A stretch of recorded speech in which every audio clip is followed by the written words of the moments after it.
Hey, welcome everybody. My name is Damola Ogundipe, and I'm one of the co-founders and the CEO of Plural. Just want to welcome everybody here to our webinar, Advocating Effectively and Providing Value for Your Chamber's Membership. We're going to have a conversation with Amanda Duerr, who's over at the St. Paul Area Chamber of Commerce, serving as Vice President of Public Affairs. And we're just going to talk a little bit about how chambers can effectively use Plural or use policy intelligence for monitoring public policy, for tracking public policy, for engaging members, things that are associated with chamber activities. So I want to introduce our guest today, Amanda Duerr. This is the second time that we've had a conversation like this. Amanda, it's always good to see you. Like I said, Amanda is the Vice President of Public Affairs for the St. Paul Area Chamber of Commerce, where she leads the advocacy efforts at the state and local government level.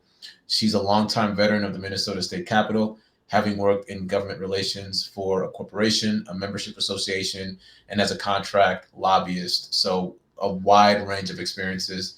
And throughout her advocacy career, her work has centered around municipal government. Prior to lobbying, Amanda worked for 5 years in the Minnesota Senate. I actually didn't know that, Amanda. So, you worked at the Senate. Really cool. 5 years in the Minnesota Senate, first as a legislative assistant and then as a researcher media specialist. So I want to turn it over to Amanda for her to tell us a little bit about the St. Paul area Chamber of Commerce.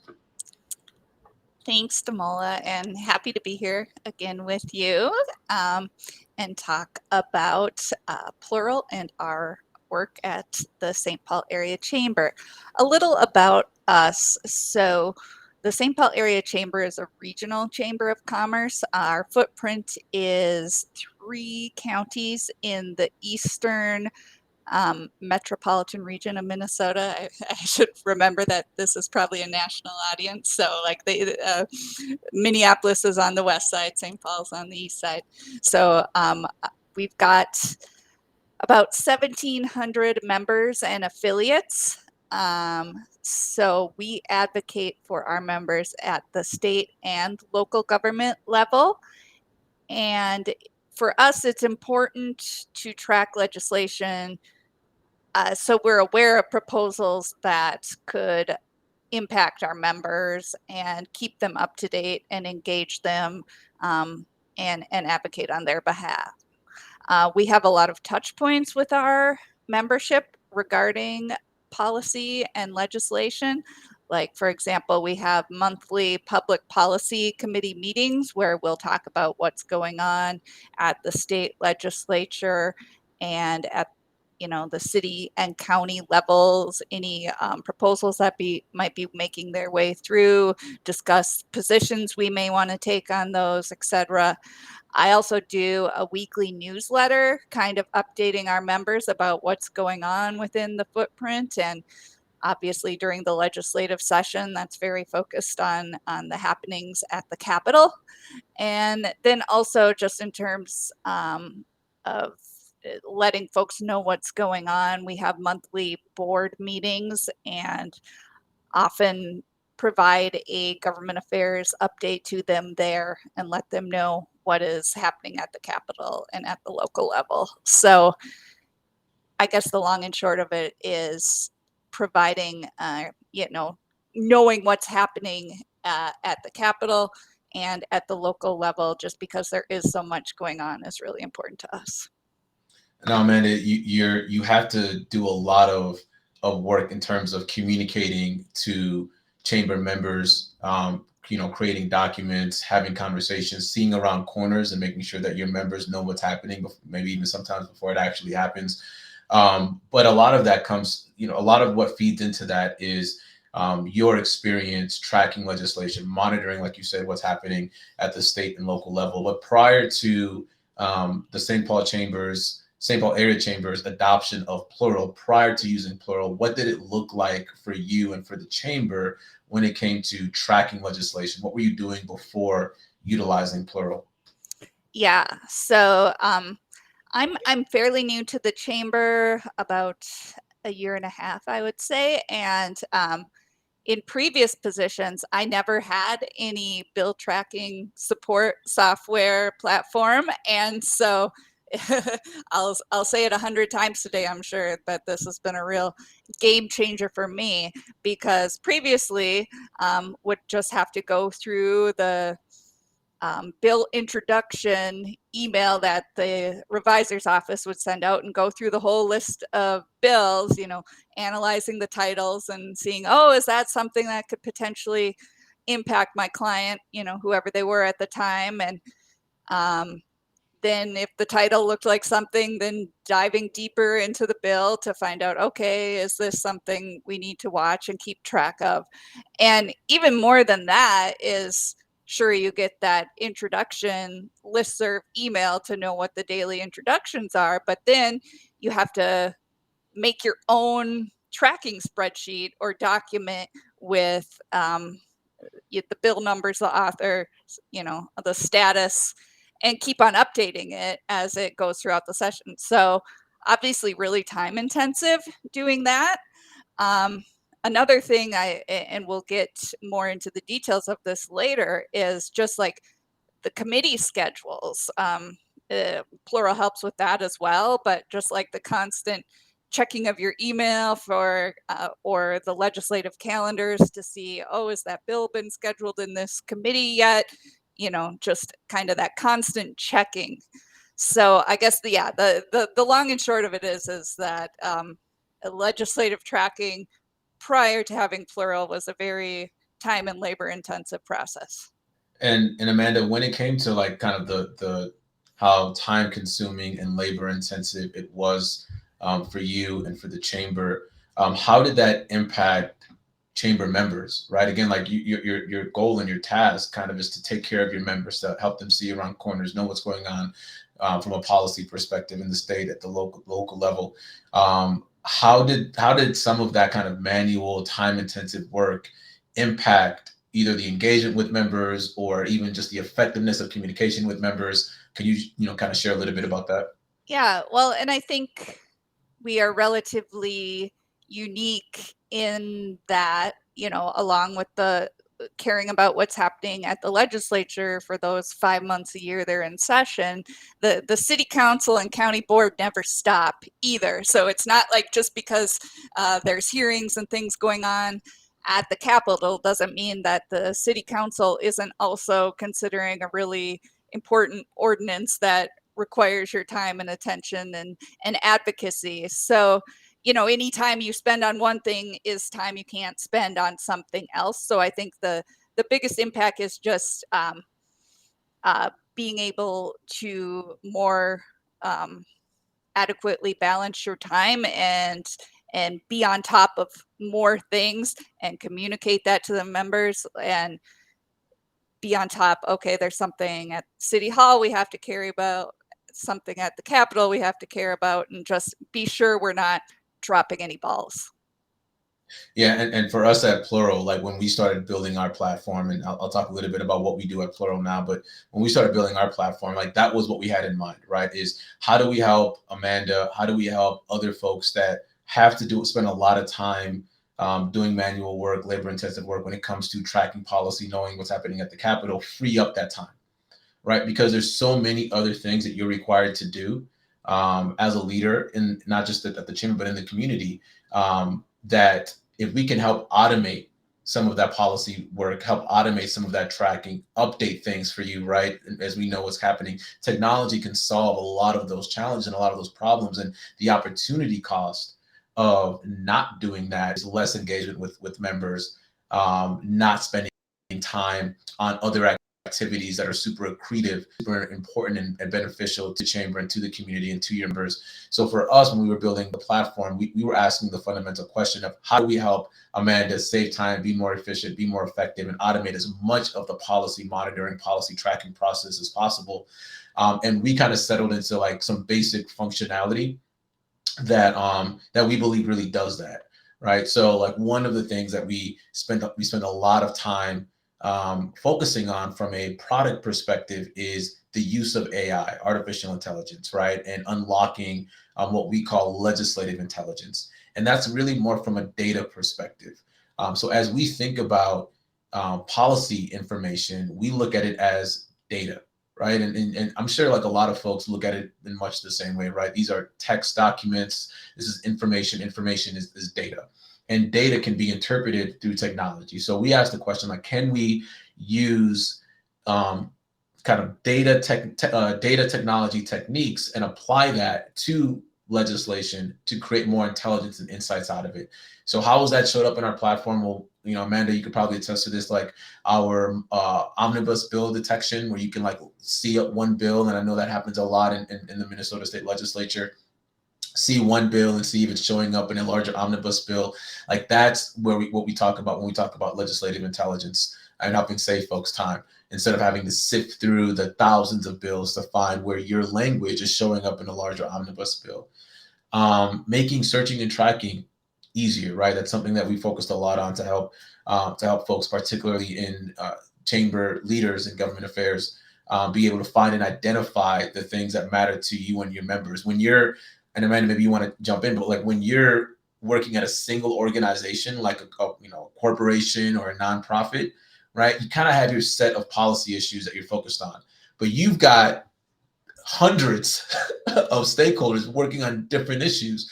So being able to find things, find those needles in haystacks to help your members, I'm sure that's really important. I don't know if you have anything you want to add to that, maybe the importance of searching and tracking for you. Yeah, no, absolutely. We set up many searches because, like you said, obviously we care about tax policy, we care about economic development, we care about infrastructure, we care about what proposals maybe the cities or counties in our footprint might be bringing forward. So yeah, it's definitely helpful to have that automated. And another thing that we worked on a lot when it came to understanding the needs of chamber and government relations leaders is how important collaboration is, right? When it comes to, and you just kind of addressed it a little bit here, when it comes to having to work with a diverse set of stakeholders, making sure that you can collaborate internally and externally with those members is really important. So we built a very collaborative functionality, a very collaborative functionality within our platform. Real-time alerts, right? Being able to get alerted because you're on the move, right? Like you're mobile, you're at the Capitol one day, you're at City Hall the next day, you're meeting with a member at their office, you know, that afternoon, you're having a cocktail, you know, that evening and still talking shop. You know, if you if you or actually in Minnesota, you having a beer, we do our craft beers, we don't do cocktails. I grew up in Minnesota. And then obviously we have a lot of other AI powered insights and tools around like bill summarizers, version summarizers, that type of thing. So just really putting together what we believe is a powerful platform that kind of spans these five categories: legislative intelligence, advanced searching and tracking, easy collaboration, real-time alerts, and AI-powered features that we think really help organizations save time, work more efficiently, collaborate effectively, and really skyrocket your impact.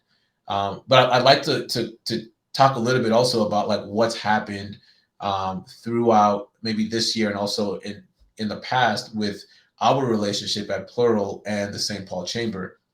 I mean, we've been working with you all now since I want to say 2021. Shannon Watson, who I know is no longer at the chamber, was kind of our initial point of contact, and she's, I don't know if she's tuned in or here's a shout out. I've loved working with her, and love everything that she stands for and the work that she's done in the St. Paul area, and Minnesota as a whole. But that's where this relationship started. So it's been a few years now.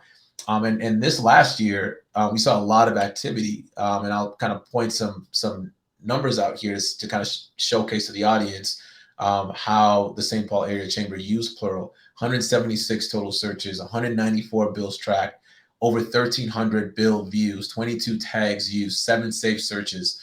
Amanda, I'd love to hear from you. How is your experience? As you see these numbers, how has your experience been?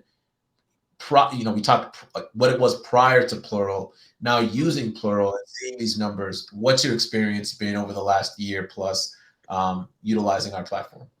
Yeah, all I can say is, I mean, anyone familiar with the Minnesota legislature this past session would say would say it was historic in many ways, and just the sheer volume of legislation that was passed and the fast pace by which things moved through committee.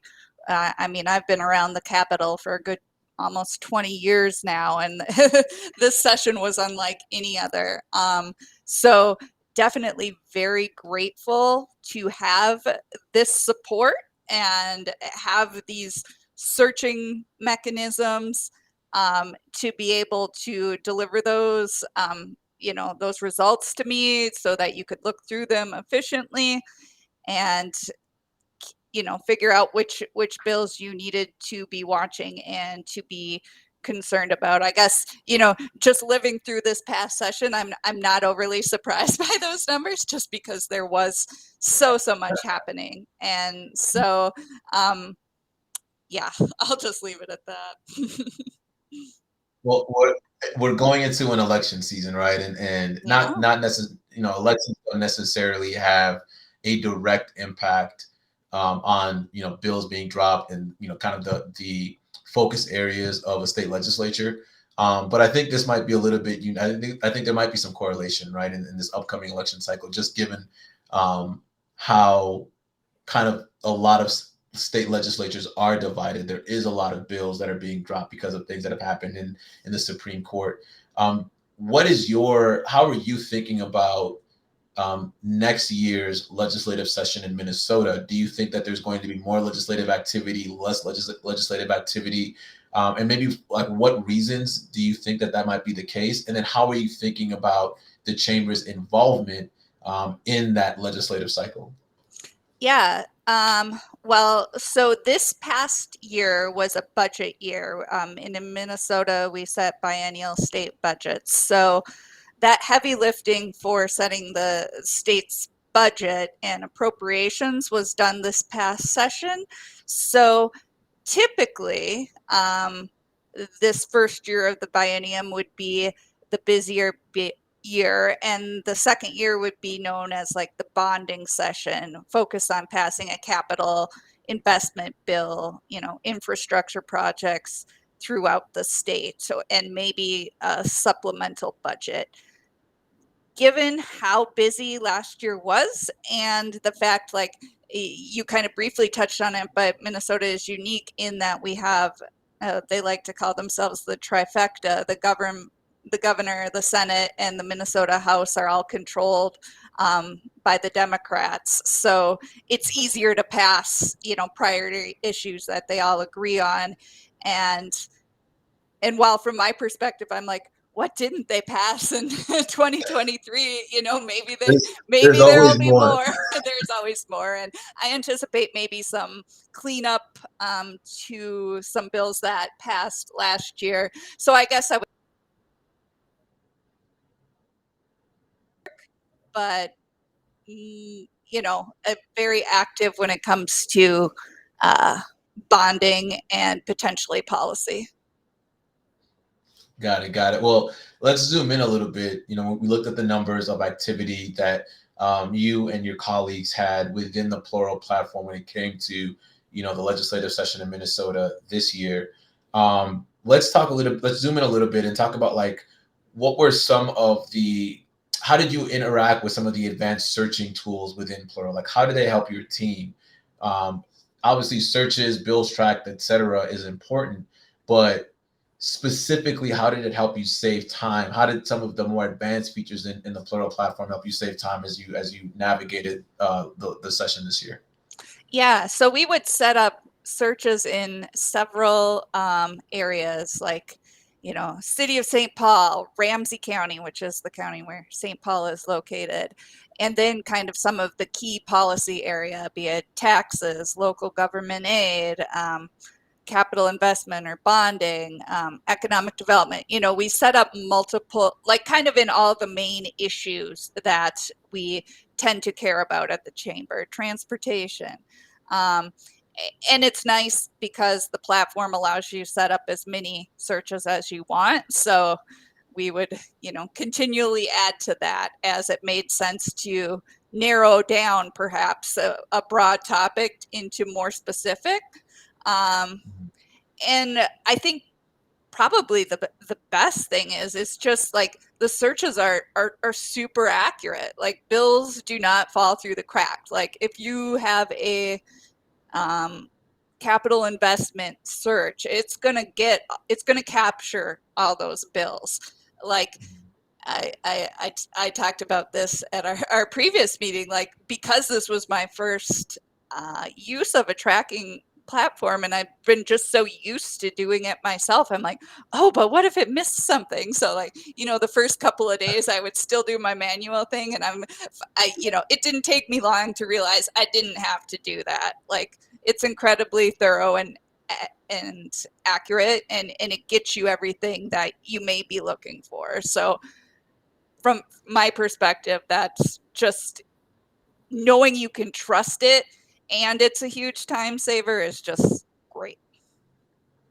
Yeah, and I appreciate you saying that, Amanda. I mean, we put a lot of work into making sure that nothing falls through the cracks, and we get feedback from folks when we're first introducing Plural to them, saying like, you know, how do we build trust with the platform, because we don't want to miss anything, we don't want things to fall, bills to fall through the cracks. How do we build that trust? How do we know that we're not going to miss anything? And we always tell them, like, hey, talk to our customers, have those conversations, talk to to the Amandas of our customer base, and they'll let you know, like, hey, it took me X amount of time to build that trust, but everything is in there, we don't miss anything. And internally, we have a moniker which is like, don't miss a bill, right? DMAB, like, don't miss a bill. So we spent a lot of time and built a lot of kind of safeguards, as much as we possibly can, to make sure that the bills that are being introduced, that are going through each state's legislature, that they are reflected, searchable, or surfaced up within the Plural platform. So I really appreciate you acknowledging that work, and that was helpful for you during this legislative session. Um, Speaking of, like, let's talk about tags, right? So, another feature of ours is tags, like being able to like kind of organize your work. And we think that it's been very helpful. We see a lot of organizations use our tagging feature. Can you share your experience with Yeah, utilizing our tags feature this session? absolutely. Takes might be my favorite thing.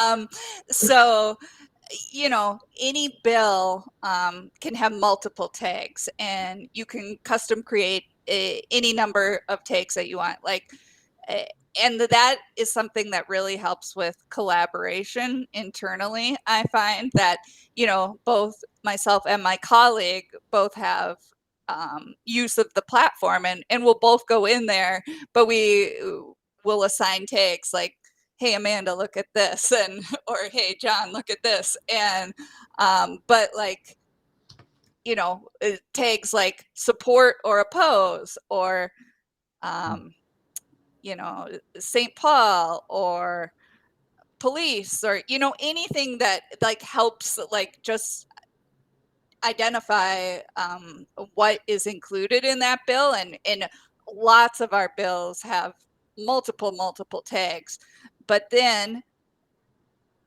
there's you can select from the list of tags like anything that you have tagged with police and it'll bring up that universe of bills, which is super helpful. Like, so not only does Plural do the tracking for you, it has a very user friendly way for you to access the information later and organize the bills that you're tracking. And I think that one of the key words there is organizing and organization, right? When we talk about efficiency, effectiveness, not missing anything, being able to apply that opportunity cost of not being efficient to working on other things that require kind of like human capacity, that's really important to us. So could you like dig in a little bit deeper there around like how maybe you even organized, how you thought about using text to organize the work that you were doing, and then maybe even a success story that came from that? Yeah, I mean, like we saw earlier, we had lots of them. So like we may tag like this is a bill. Like we had one local government partner, meaning that it was something that one of the cities and the counties in our footprint brought forward. And so we would track in that way. Yeah, I'm just trying to think of a specific success story. I just think generally just having the ability to classify bills in many different ways, because they could have many different impacts, and being able to create a universe of bills that are within a specific tag, just really, really super helpful. Awesome. And I know we want to make sure that we have time for Q&A. So just a couple more things to dive into. Custom alerts in Plural, right? Like we talked about a few different product features that we have, right? From our AI features to saved alert to searches and tracking, etc. But alerts are really important, right? Like they are what pings you to let you know, like, Yep. hey, take a look at this thing. It might be really important. Can you share like your experiences with custom Yeah. alerts in Plural and how they helped you and the team? Yeah. Well, I think maybe the most impressive thing is I would get the Plural alerts before I'd get the actual like legislative distribution list. So We I hear mean, we hear that a lot. We hear that a lot. yeah. So I thought that was pretty impressive. And what I like about that is, for example, if there's a certain bill that you're expecting to drop and you just really need to know as soon as it's out there, you could set an alert, let me know immediately. Whereas like some groups of bills, maybe a weekly update in terms of things that fall into that category is good enough. So you can customize it based on your searches, which I found to be really helpful. For the most part, I would just do everything as soon as possible, just so I would be as up to date as possible. But also, like, super helpful is notifications, not only with bill introductions, but like if a bill has been scheduled for committee, or if a bill has been passed out of committee and the amendments made to it, like that, these searches and notifications show the actual red line of what was changed. Again, like if you weren't able to be at the hearing, you can very quickly and easily see what action was taken. So I just I just really appreciated that, the notifications can come at kind of any frequency you want, but also notify you of multiple uh, different advancements of a bill. Yeah, and that's something that we spent a lot of time thinking about, right? Like, if it's one thing to there are different types of you need to be notified about different types of things, not just that there is a new bill introduced based off of your custom search, but that it moved into committee, that something was scheduled, or hearing was scheduled on that bill, that a new sponsor was added, right? So just also thinking about what's important to our customers, what's important to you as a policy practitioner in the work that you're doing, and then trying to set up things that will notify you and alert you on things that are happening in the legislature. So really appreciate you sharing all of that. All right, so Amanda, appreciate your time. We want to open it up for Q&A from the audience and folks that are listening in. Um, here's a here's a quote from you. I don't know if you want to. Well, the audience can read it. We won't have you read it again. We appreciate this quote from you, Amanda. But want to open up to the audience for Q&A. Any questions that folks might have? We have some questions that people already sent in, so I can read one of them. Um, all right, so we got a question here from one audience member. To what extent, and this I think is for you, Amanda, to what extent do members have an input in determining the chamber's legislative priorities, and what processes are in place to gather that input? Yeah, a lot of input.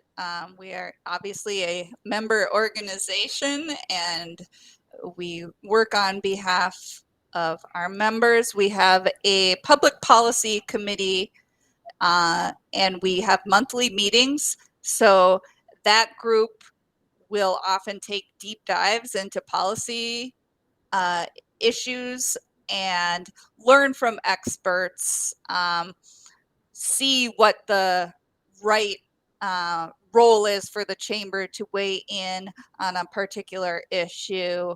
learn more from peer regions, hear from experts, elected officials. So I would say a lot of back end work really goes into developing our policy position, but then we also meet on a monthly basis so that we can keep people updated in the event, like new proposals are always going to pop up that you may not have been anticipating, so that you can bring those up with the members, get feedback, and then help gauge the chamber's action or reaction. So yeah, it's very, I firmly believe that the more you're in communication with your members and just let them know what you're seeing and what's going on, and taking their feedback, the better job you can do.